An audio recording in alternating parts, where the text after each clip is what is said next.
Let me guess, you run a business that by all counts can be considered successful. Maybe you're doing multiple six figures, maybe you're even scratching seven figures, but there's a problem. Every time you try to go beyond that, things start blowing up. Your profit margins start shrinking. There's always some issues that start arising in the client delivery, unhappy clients. The lead gen starts being laggy, or the sales start tanking, or they're inconsistent. And all of this stuff gives you so much stress that you decide to basically scratch everything off and downsize and keep things small again. But deep inside, you know that you really desire running a big scale operation. And in this video, I'm going to show you how you can scale by taking care of the three most important things in your business that you will not be able to ever scale without.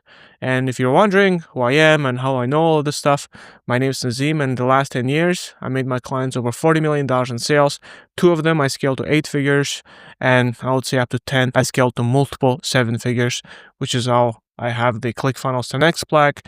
I should have more, but I was just too lazy to write them and pay $300-400 to have them ship it to me. But anyway, jokes aside, let's dive in, and I'll take you to a quick share screen mode. I will start explaining to you one thing at a time how to scale your business. But one more thing before we jump into the lessons, and this is very important because I want you to understand that it's okay that in your past attempts when you tried to grow your business, it hurt and it was uncomfortable and that it probably failed. Because business and scaling it is not supposed to be easy, because if it was easy, everybody would be doing it. I would invite you to think about a business scaling or a business growing as a toddler that is growing out their teeth. When the teeth come out, it's a new process, your body's changing, and it hurts. So growing a business is kind of like a similar thing. And that's why there's also an old saying that a job of a CEO should always be about problems. It should never be easy. A job of a CEO should be about dealing with problems constantly, because as long as you're growing, you should be facing and tackling issues. That being said, what I'll also do is show you actually how you can tackle those issues and avoid common bottlenecks when you try to scale your business. So it's okay that it hurts and it sucks, but it does not mean that you should accept it. So let's talk about some common pitfalls and how to fix them. Common pitfall number one is that when people try to scale, they don't have a proven lead generation system. Typically, they try to bet too much, or they're being too opportunistic about a lead gen system that's not really working solid, or they hype it up too much. They think that's the system that I'm going to grow with. But the reality is, unless you have a lead gen system that's giving you clients consistently every month, day in and day out, right now, you'll not be able to scale predictably in the long term. If you're relying on the word of mouth right now, there's zero guarantee and no lead generation mechanism that's going to predictably take you to the next level. So before you hit the launch button on scaling and flying over to the moon, what you need to do is take a bit of time and actually establish lead generation channels that you know work predictably. Now, it can be ads, right? Where you say, I'm going to spend $1,000 and I'm going to generate X amount of leads. Or it can be cold emails, where you know that if you send out 10,000 emails, you're going to get 3 positive responses. Or it can be cold call. This video is not about lead generation methods. There'll be a video on that I'll attach at the end of this video. But before you hit the launch button, you have to figure out what that lead generation is. And if you're relying on word of mouth right now and think that there's some funnel that you're going to basically try to figure out as you scale, you're going to be in for a hard time and probably a lot of trouble. So first of all, you have to have a lead generation channel. It needs to be proven, and it also needs to be scalable. But look, if it's proven, if you know that if you're spending, let's say, an X amount of dollars on ads and you are generating sales from that, then that's probably also going to be scalable, and then unless you're working with an extremely small audience. As if you know that you're in the defense industry and you can only sell to 40 companies worldwide, then no matter what lead generation channel you pick, is probably not going to be very scalable. But if you're selling to an audience that's in tens of thousands, which for 99.9% of you, that's going to be the case, then most lead generation channels, again, it can be ads. So let me write some possible ones. It can be ads, it can be email marketing, it can be cold calls. I mean, any of those will work, right? So that's lead generation. Now, let's talk about another kind of beast, and this is actually probably something that you should not figure out after lead generation, but parallel to it, and that thing is delivery. And believe you me when I say that you cannot scale without delivery, you cannot do it. Because you, as a business owner, when you try to grow a business, your biggest job is going to be growing the business. So you essentially take a sort of a CEO, as CMO, maybe CSO kind of role. You're going to be basically encapsulating all of these roles in single person, you, which means that you probably won't have the time you've had before for delivery. And that means you need to automate it and also delegate it. And the best way to delegate it is to have a good leader inside of your company that you can rely on, that you can basically partner up with, and that person would lead the delivery process and the delivery department, and then you would lead the growth department. Alternatively, if you're watching this video and you're really good at delivery, but you're really not good at growing a business, then you should have a partner who's going to take over the business growth side of things, and then you can own delivery. And then obviously one more option is to hire someone, a consultant or a fractional marketer who's going to come on board, but that person needs to be really, really good and will have to develop a very good insight into your business and into your industry to be effective. But again, the big thing you have to do when it comes to automating the delivery is you have to hire or appoint a leader who's going to own the delivery process. And then also you have to automate as much as possible. Now, again, look, if you are working with AI tools and you can automate the hell out of your delivery process to a point where you can basically fulfill delivery for a high ticket client within only a couple of hours and the rest is taken care of by automation, by all means, go ahead. You can maybe get away without a delivery leader, but I would still highly recommend to hire a leader like that in the long term. But if you run a service-based business, then basically a leader that's going to be taking charge of delivery and then also client communication is going to be very important. And it does not necessarily even have to be a business partner. It can be a manager, that an employee essentially that you promote from within the business, and obviously you would appoint them as a delivery leader, and in exchange for some perks, for salary, for maybe a percentage or a cut from the revenue that you're going to generate with the client. But the biggest reason why a lot of people fail when they try to scale a business is they don't have the delivery taken care of, and their attention starts shifting away from delivery to growth. Well, because the delivery is not taken care of and still requires a lot of their attention, as soon as they switch to growth, the delivery department and the clients start complaining and basically tugging or pulling you back towards the delivery, and that's when you start burning out and you're kind of like doing a half sloppy job for both, right? You start having clients that complain and say that the service is not what it used to be, and then you're doing a very sloppy half-ass job in the growth as well, because you're always pulled back and pinged by the clients saying, hey, I want this done, I want that done. If your employees don't have a sense of leadership, or they don't have a leader that's going to be working with them hand in hand, well, then they'll have to rely on you, and that cannot be the case because you're supposed to be focusing on growth. So that's number 2. That's basically bottleneck number 2. So far we've covered lead gen. You have to have a reliable source of lead gen that you know works, that you'll be able to just pour money into and it will scale predictably. And then you'll need to figure out delivery, because when you'll be scaling, your attention will be on lead gen, your attention will be on sales. It's very difficult to do both. And trust me, I want to say that there's a way to do both, and I've seen some people do it, but they have inhuman level of work ethics and stamina. A lot of the times you want to have someone responsible and solid who will take charge of delivery.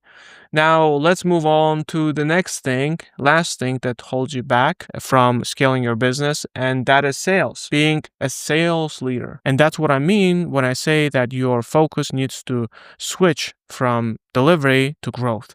And growth basically means lead generation and sales, because what is growth if not generating leads and then turning them into paying clients?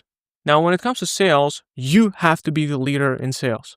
Now, again, mind you, this is a video for you as a business owner. If you are the behind the scenes programmer or delivery guy or a tech kind of minded person, then you need to have, again, a partner, a business partner, or a consultant who will take charge of sales and growth. But again, if you are the person who started with marketing your business and then closing sales, then you have to carry on the torch of being the leader. And that's what I recommend for a lot of businesses, because many of you will do the mistake of dumping sales now, saying, hey, I'm a big company now, I'm dumping sales onto a sales manager that I hired. But a sales manager will never replace the motivation and the pursuit that you have to grow your business. Sales managers most likely there for himself or herself, for salary and some commissions. I'm not saying sales managers are bad. I used to be a sales manager myself and got my clients a lot of great results, but it was basically in conjunction working with other leaders and the CEO himself at the company, kind of like still driving the ship forward. And that's why I think you should be a sales leader at your company. And then you should be the force behind pushing people to close sales, go after the leads, etc., etc. Yeah, and that's what I mean when I say this should be your biggest task. Now, let me be specific, right? You might be thinking, Nazim, this is all great. I have to be a sales leader, and I also have to have figure out a lead generation system. How do I even combine these things? So let me tell you how I would start your every morning is by looking at the amount of leads that you've generated, how much money you've spent on it, and then how many of those leads were converted into sales. That would be basically the first thing that I'll be opening. You can have a very simple Google sheet that you would be opening and looking at the results. Based off of that, again, every day I would talk to two people. The person who is in charge of lead generation or people that are in charge of sales.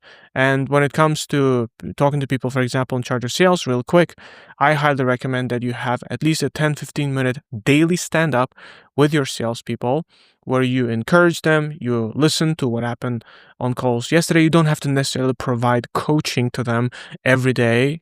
I still believe you should review their calls and provide coaching every week, but every day you can talk to them. Salespeople are emotional creatures. They're all about emotions, energy, and you have to provide it to them. And in my opinion, there's no escaping daily stand-ups. Maybe you can do them on a bi-daily basis, but it certainly needs to be multiple touch points per week. When it comes to lead generation, you might be in charge of your lead generation, or you might have an external, let's say an ads manager or media buyer doing the lead generation, but you still have to review their results every day.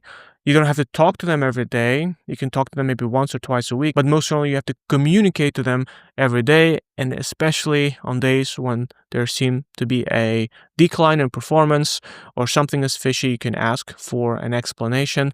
And essentially the easiest way I can explain this thing is that you always have to have your fingers on the pulse of growth. And the pulse of growth, right, the vein that delivers the oxygen-rich blood into the veins of your company is leads that then get converted to sales. This is the easiest way I can explain it. Now, when it comes to delivery, with the delivery person, it's enough to talk once a week, maximum twice a week, which is why, again, it's important to have someone responsible and someone who can take leadership and drive that forward, that aspect of the business forward.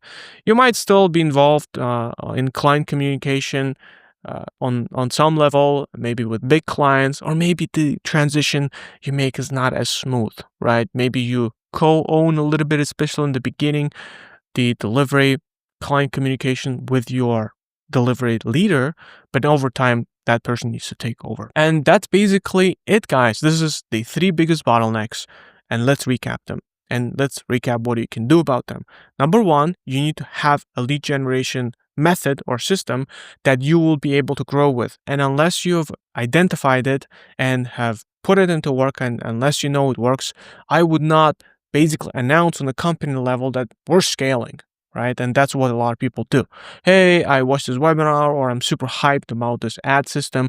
Let's scale, right? We're scaling. Not really. I would highly recommend that you try the lead generation system first. You know it works. You've worked with it for a month or two, preferably 2 or 3 months. You know it's stable, and scalable, and then you can press go. So that's number one. Number two, for delivery, you need to figure out delivery, right? Again, in the field where things are super automated, maybe you are building chat bots, for example, right? Or something extremely automated, then you can maybe get away in the beginning, at least, with someone who's in charge of delivery. But for a lot of you will want to partner up with someone who will be in charge of delivery, or promote the most responsible, prominent delivery employee or team member into leadership role, right? And you need to have someone who's going to have the company's back in terms of delivery and client communication as you shift your attention away from delivery to growth. And again, like I said, it's very difficult to do both. And last but not least, sales. You have to be the sales leader in your company, especially if you've done sales up until now. It would not make sense for you to all of a sudden hire someone else. It just would not. Because someone you hire from outside, even if they're really great, even if they're great, they're going to lack lots of context into the industry, into your offer, into the audience or the people that they're going to be talking to or work with. So even though you bring on a leader who's going to try to take away even sales in the long term from you, it's still going to be not until a good couple of months until when they can do that. And I would actually say a lot of sales leaders or like sales team leaders should most likely actually start from the ground up by being a salesperson and then kind of like work their way up. There's some exceptions possible, but that's basically the best scenario or the best game plan. And that's it, guys. If you want me to review your business or your past scaling methods or help you set up a lead generation system that's going to work for your business specifically, go to nazimconsulting.com and apply to work with me. But yeah, that's it. Like this video, subscribe, leave a comment about your thoughts, and I'm going to attach a video on the best lead generation channels that you can use to grow your business, and I'll catch you in that video.